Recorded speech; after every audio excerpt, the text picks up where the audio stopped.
और पुनः प्रसारण रात 10 बजे सिर्फ डीडी नेशनल पर।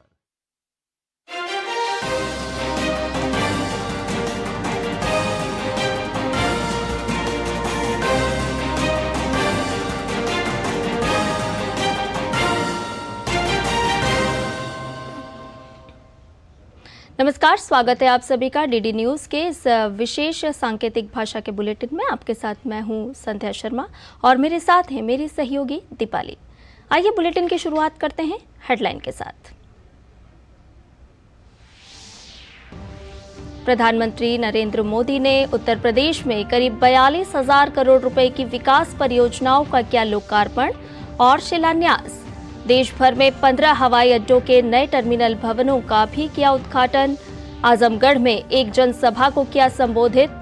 कहा 2019 में हुई घोषणाओं को देश ने पूरा होते देखा। पिछली सरकारों पर लगाया जनता की आंखों में धूल झोंकने का आरोप। छत्तीसगढ़ की महिलाओं को महतारी वंदन योजना की मिली पहली किस्त। प्रधानमंत्री ने वीडियो कॉन्फ्रेंसिंग के जरिए 70 लाख महिलाओं के खाते में राशि की ट्रांसफर। कहा योजना से महिलाओं का होगा आर्थिक सशक्तिकरण। भारत ने EFTA ग्रुप के साथ किया व्यापारिक समझौता। समझौते के बाद भारत और EFTA में शामिल 4 देश। केंद्रीय वाणिज्य मंत्री पीयूष गोयल ने कहा EFTA देशों को हर संभव सहायता देगा भारत। प्रधानमंत्री ने समझौते पर जताई खुशी। भाजपा ने डीएमके पर साधा निशाना। ड्रग्स की तस्करी के मामलों पर कड़ी कार्रवाई की मांग। ड्रग्स से जुड़ी राजनीतिक फंडिंग को लोकतंत्र के लिए बताया खतरनाक।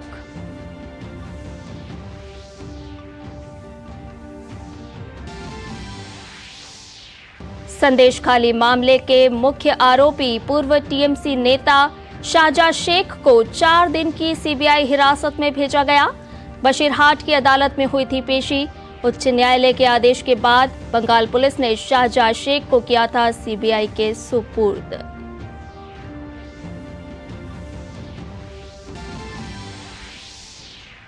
और बैडमिंटन में फ्रेंच ओपन के खिताबी मुकाबले में आज सात्विक चिराग की जोड़ी का चीनी ताइपे की जोड़ी से होगा सामना। इस सत्र में लगातार तीसरे फाइनल में खिताब की तलाश में उतरेगी भारतीय जोड़ी।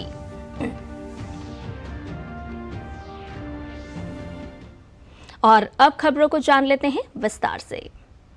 प्रधानमंत्री नरेंद्र मोदी ने उत्तर प्रदेश के दौरे पर आजमगढ़ में 34,700 करोड़ रुपए की लागत से कई विकास पहलों का उद्घाटन, लोकार्पण और शिलान्यास किया। देश के विमानन क्षेत्रों को बढ़ावा देते हुए पीएम मोदी ने देश भर में 15 हवाई अड्डों के नए टर्मिनल भवनों का उद्घाटन और शिलान्यास किया। उन्होंने कहा कि एक समय था जब दूसरे राज्यों के लोग दिल्ली के कार्यक्रम में शामिल होते थे, लेकिन आज कार्यक्रम आजमगढ़ में आयोजित किया जा रहा है और देश के विभिन्न हिस्सों से लोग इसमें शामिल हो रहे हैं। मोदी दूसरी मिट्टी का इंसान है। 19 में भी जो हमने शिलान्यास किए वो चुनाव के लिए नहीं किए थे। आज उसको धरातल पर उतरते हुए देख सकते हैं, उद्घाटन कर चुके हैं। यहां से लेकर विदेश तक जे भी आजमगढ़ का रहने वाला हो, सबके आज बहुत खुशी मिलत हुई। अब तक आजमगढ़ में आपन जहाज उतरेगा ठिकाना हो गेल। जिसे आतंक के गढ़ के रूप में पहचान दी गई थी, उसी आजमगढ़ में अब हवाई अड्डे की परिकल्पना साकार हुई है। पीएम ने इस मौके पर आजमगढ़ को आजमगढ़ का नाम दिया और कहा कि ये अनंत काल तक विकास का गढ़ बना रहेगा। पीएम ने कहा कि यहाँ का विकास जातिवाद, परिवारवाद और वोट बैंक के भरोसे बैठे इंडी गठबंधन की नींद उड़ा रहा है। आपका ये प्यार और आजमगढ़ का ये विकास जातिवाद, परिवारवाद और वोट बैंक के भरोसे बैठे इंडी गठबंधन की नींद उड़ा रहा है। पूर्वांचल ने दशकों तक जातिवाद और तुष्टीकरण की राजनीति देखी है और पिछले 10 वर्षों में ये क्षेत्र विकास की राजनीति भी देख रहा है। यहां के लोगों ने माफिया राज और कट्टरपंथ के खतरों को भी देखा है। कार्यक्रम के दौरान लगभग 8,200 करोड़ रुपए की अनेक रेल परियोजनाओं का उद्घाटन, लोकार्पण और शिलान्यास किया गया। पीएम ने गंगा नदी पर एक रेल पुल सहित गाजीपुर शहर और गाजीपुर घाट से तारी घाट तक एक नई रेल लाइन का भी उद्घाटन किया। पीएम ने गाजीपुर सिटी तारी घाट दिलदार नगर जंक्शन के बीच MEMU ट्रेन सेवा को भी हरी झंडी दिखाकर रवाना किया। पीएम ने उत्तर प्रदेश में पूर्व की सरकारों पर गन्ना किसानों को परेशान करने का आरोप लगाया। पीएम ने कहा कि किसानों को पैसा तरसा तरसा कर मिलता था या फिर मिलता ही नहीं था। भाजपा की सरकार ने गन्ना किसानों का हजारों करोड़ का बकाया खत्म कराया है। पीएम ने कहा कि किसानों को आज पहले की तुलना में कई गुना न्यूनतम समर्थन मूल्य मिल रहा है। पीएम ने कहा कि आज के समय में छोटे शहरों में भी विकास पहुंच रहा है। हमारी सरकार जन कल्याण की योजनाओं को मेट्रो शहरों से आगे बढ़ाकर छोटे शहरों और गांव देहात तक ले गई। वैसे ही आधुनिक इंफ्रास्ट्रक्चर के काम को भी हम छोटे छोटे शहरों तक ले जा रहे हैं। छोटे शहर भी अच्छे एयरपोर्ट, अच्छे हाईवे के उतने ही हकदार हैं जितने ही बड़े मेट्रो शहर हैं। पीएम ने उत्तर प्रदेश में प्रधानमंत्री ग्राम सड़क योजना के अंतर्गत 3700 करोड़ रुपए से अधिक की लागत से बनी 744 ग्रामीण सड़क परियोजनाओं को भी राष्ट्र को समर्पित किया।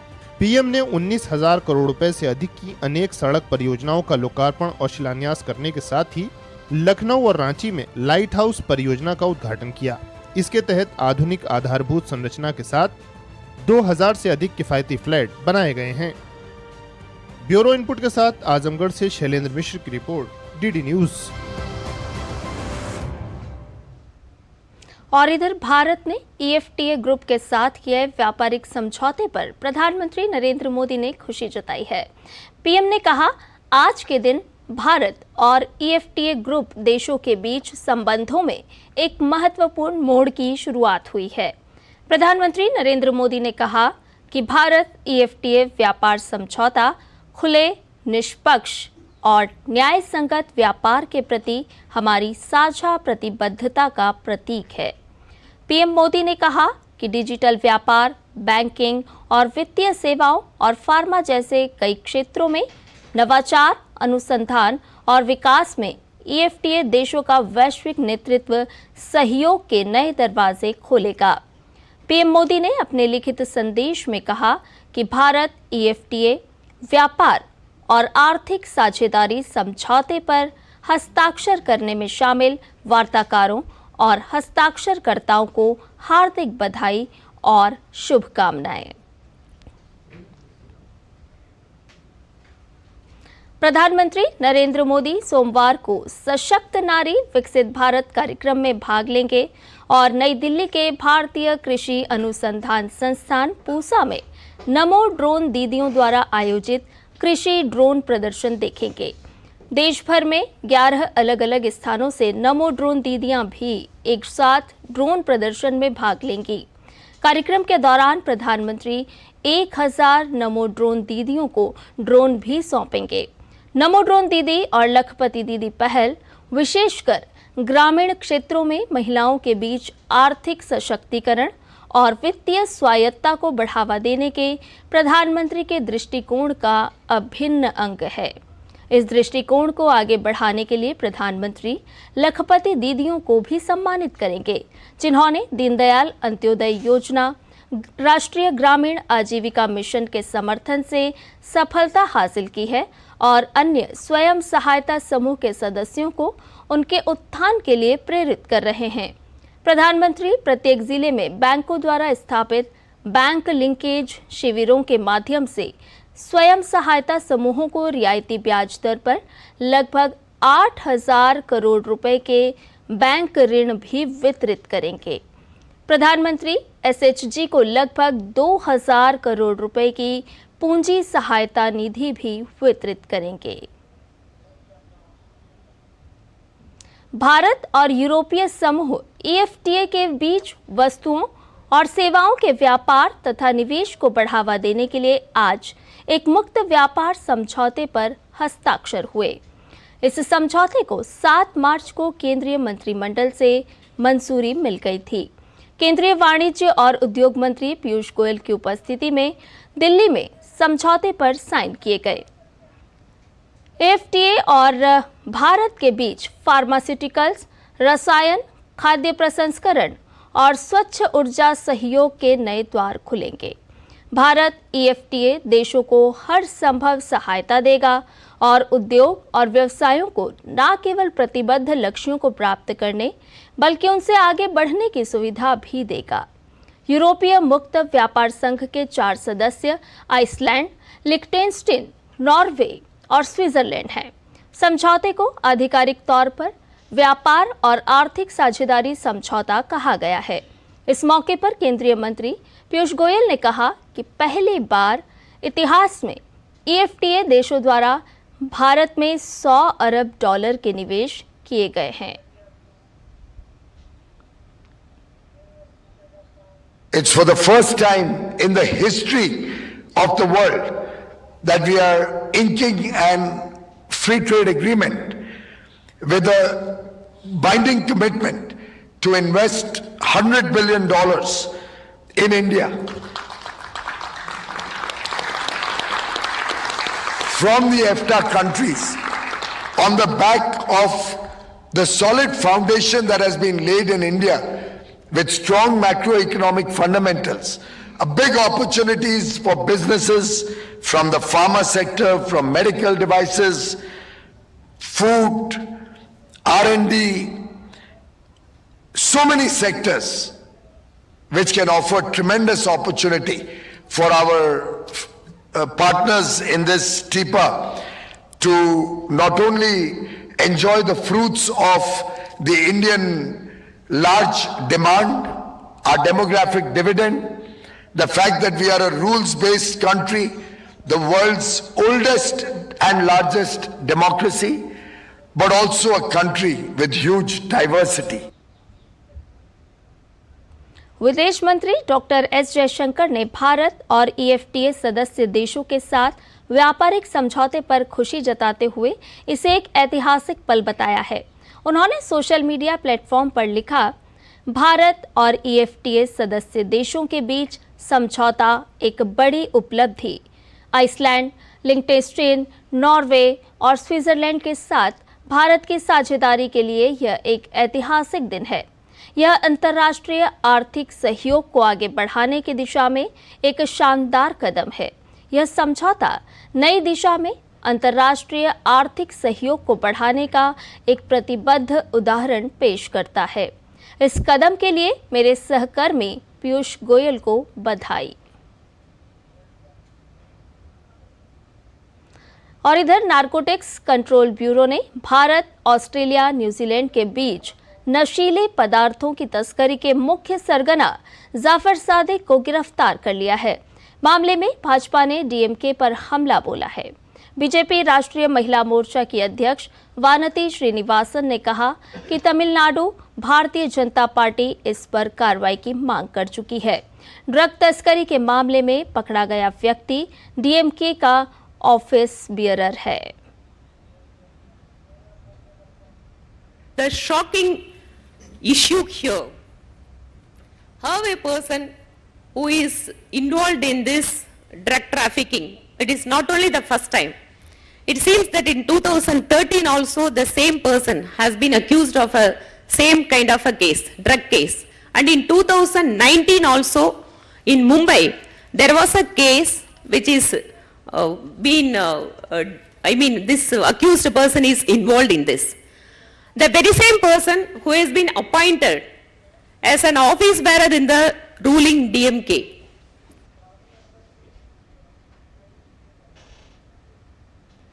भाजपा ने केरल, तमिलनाडु और कर्नाटक की सरकार पर निशाना साधते हुए कहा कि ये राज्य ड्रग तस्करी का अड्डा बना हुआ है। उनका कहना है कि कांग्रेस पार्टी और इंडी अलायंस करप्शन के प्रतीक बन चुके हैं। Is the Congress party and the Indie alliance part of the corrupt national bonding that has brought them together?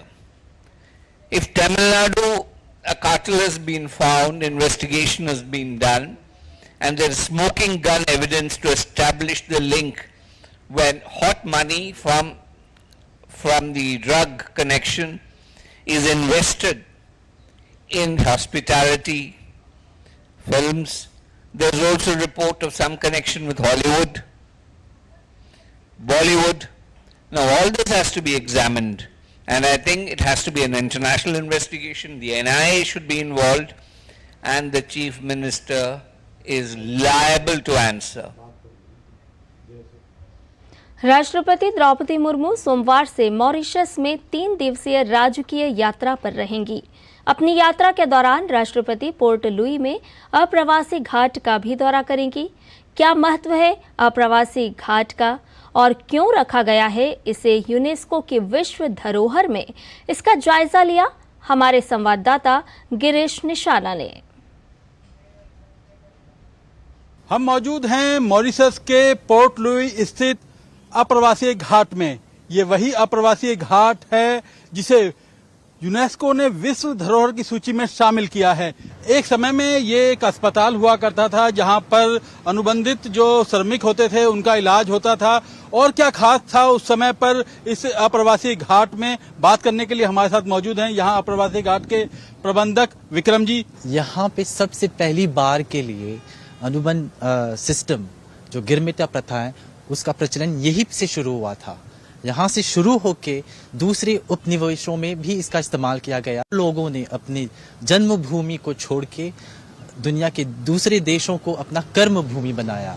इसीलिए इस स्थल को 2006 में विश्व विरासत सूची पे अंकित किया गया। इस अप्रवासी घाट में जब आप अंदर आते हैं तो आप यहाँ देख सकते हैं, यहाँ गन्ने दिखाए गए हैं, गन्ने को लगाया गया है। क्यों लगाया गया है यहाँ पर गन्ने को? गिरमिटिया मजदूर जो मॉरिशस आते थे वो ज्यादातर गन्ने की खेती करने यहाँ पे आते थे, इसीलिए प्रतीकात्मक रूप से इस गन्ने के पौधे को यहाँ पे दिखलाया गया है। उस जमाने में गिरमिटिया मजदूर आते थे तो वो यहाँ पे कम से कम 2 दिन रहते थे ताकि उनकी जो सारी कागजात थे, फॉर्मेलिटीज थे जो इमिग्रेशन से जुड़ी हुई थी, यही पे पूरी होती थी। इनके रहने के लिए यहाँ पे काफी सुविधाएं थी, जैसे वहाँ पे शेड्स हुआ करते थे जहाँ पे सोते थे। उस तरफ एक रसोई घर हुआ करता था जहाँ पे उनको राशन मिलता था और उनका खाना भी मिलता था। ये सीढ़ियाँ स्थल का सबसे सिंबॉलिक जगह मानी जाती है। इन्हीं को पार करके गिरमिटिया मजदूर अप्रवासी घाट के इमिग्रेशन डेपो में पहुंचे और मॉरिशस की धरती पे पहुंचे भी। यहाँ एक संग्रहालय भी बनाया गया है। किस तरह का है यहाँ पर चीजें, आइए इसका भी जायजा लेते हैं।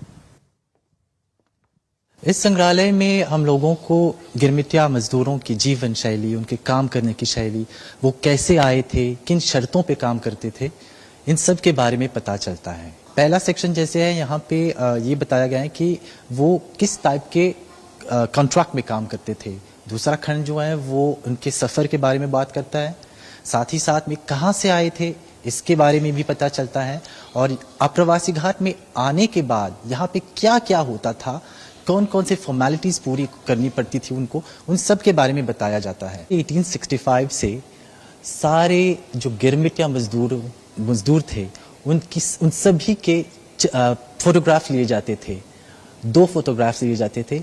यहाँ आज तक ये फोटोग्राफ्स मौजूद हैं और एक यूनिक कलेक्शन के रूप में महात्मा गांधी इंस्टीट्यूट में सेफली रखा गया है।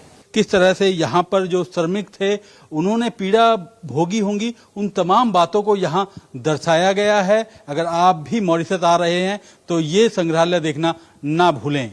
कैमरामैन संतिल कुमार के साथ गिरीश निशाना, डीडी न्यूज, मॉरिशस। बंगाल में भाजपा के मीडिया प्रभारी किया घोष ने सोशल मीडिया प्लेटफॉर्म एक्स पर टीएमसी पर तंज कसते हुए कहा कि अभिषेक बनर्जी खुद बीजेपी नेताओं को बोहिरा गोटो कहते हैं, यानी कि बाहरी। फिर भी उन्होंने यूसुफ पठान, शत्रुघ्न सिन्हा और कीर्ति आजाद को अपना उम्मीदवार बनाया है। यह तो घोर पाखंड है। संदेश खाली मामले में आरोपी शाहजहां शेख को सीबीआई ने आज कोर्ट में पेश किया। कोर्ट ने शाहजहां शेख को 4 दिन की सीबीआई हिरासत में भेज दिया है।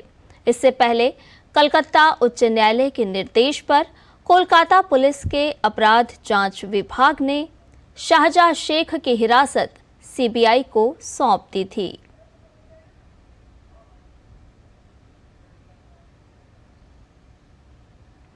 लोकसभा चुनाव से पहले कांग्रेस की मुश्किलें कम नहीं हो रही है। राजस्थान में कांग्रेस को बड़ा झटका लगा है।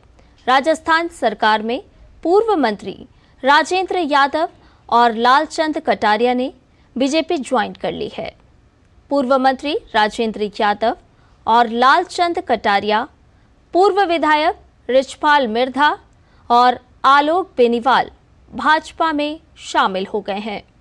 राजस्थान के सीएम भजनलाल शर्मा, राजस्थान के डिप्टी सीएम दिया कुमारी और प्रदेश अध्यक्ष सीपी जोशी की मौजूदगी में कांग्रेस नेता बीजेपी में शामिल हुए। इस अवसर पर केंद्रीय मंत्री भूपेंद्र यादव भी मौजूद रहे। ईडी ने बिहार में अवैध रेत खनन मामले में लालू यादव के करीबी सुभाष यादव को गिरफ्तार कर लिया है। सुभाष यादव के कर्मचारी और करीबी से एजेंसी ने 2.15 करोड़ रुपए जब्त किए हैं। ईडी ने राजद नेता सुभाष यादव के 8 ठिकानों पर 14 घंटे छापेमारी की थी। एजेंसी को दानापुर स्थित आवास से 2 करोड़ कैश के अलावा अकुत संपत्ति से जुड़े दस्तावेज मिले हैं। सुभाष यादव 2019 में आरजेडी के टिकट पर लोकसभा चुनाव लड़ चुके हैं। उनके खिलाफ पटना में रेत के अवैध खनन को लेकर मामले दर्ज है और आयकर विभाग भी उनके यहां छापेमारी कर चुका है।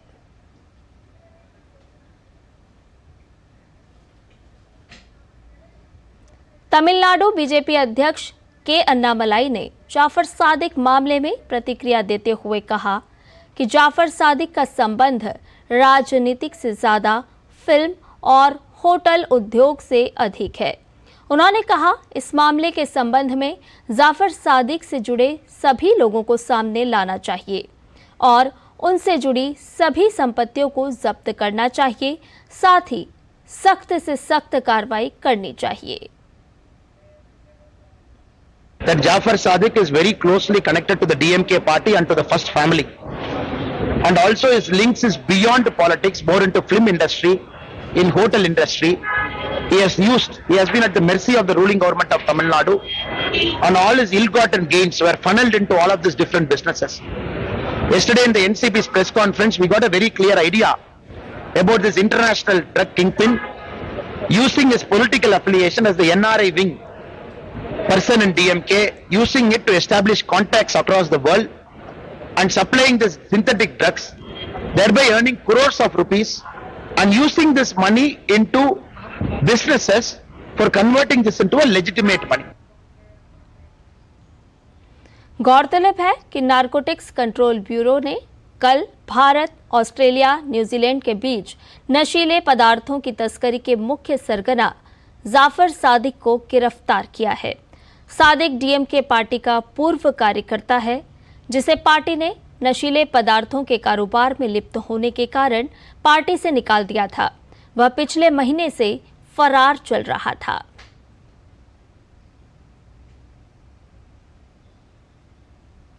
और इधर शारजाह में चल रहे डेफ क्रिकेट T20 विश्व कप में भारत और पाकिस्तान के बीच मुकाबला लगातार हो रही बारिश की वजह से नहीं खेला जा सका। मैच रद्द होने के कारण अंतर्राष्ट्रीय डेफ क्रिकेट कमेटी ने दोनों टीमों को एक-एक अंक देने का फैसला किया।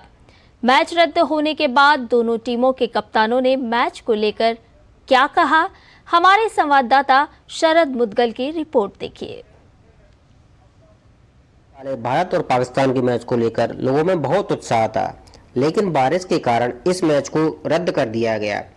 मैच रद्द होने के बाद DICC ने भारत और पाकिस्तान दोनों की टीमों को एक-एक अंक देने का फैसला किया। मैच रद्द होने के बाद कप्तानों ने क्या कहा, देखते हैं। वैसे रद्द हो गया, क्या सोचती हैं आप इसके बारे में?